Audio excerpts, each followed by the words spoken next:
Cada Nadal coñecemos máis tipos de turrón, con sabores que poden resultar desconcertantes. Por exemplo, turrón de polvo á feira, de chorizo crioulo ou de améndoas con petacetas.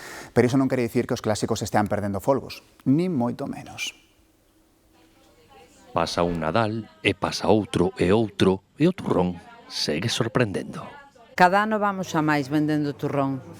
Segue sorprendendo o turrón polo lado clásico, téñeno claro nesta tenda de Santiago.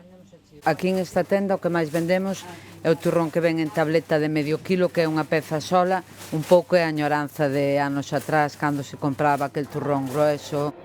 E hoxe segue sorprendendo o turrón tamén polo lado innovador. Así nos lo contan en Vigo. Actualmente estamos por las 257 tipos de turrones diferentes. Turrón de pulpa a la gallega, hemos hecho también el turrón con chorizo criollo, hemos hecho muchas más novedades como de cerveza, hemos hecho este año de cócteles.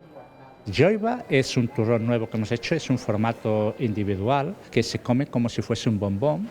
A nós xa nos veñen directos a buscar o turrón de medio kilo, e deste tipo de turrón gallego tamén se vende bastante. Pero unha cousa é, ano tras ano, indiscutible. Síguense vendendo os turróns de sempre. Los clásicos se venden solos. Dunha forma ou doutra, pero sempre turrón.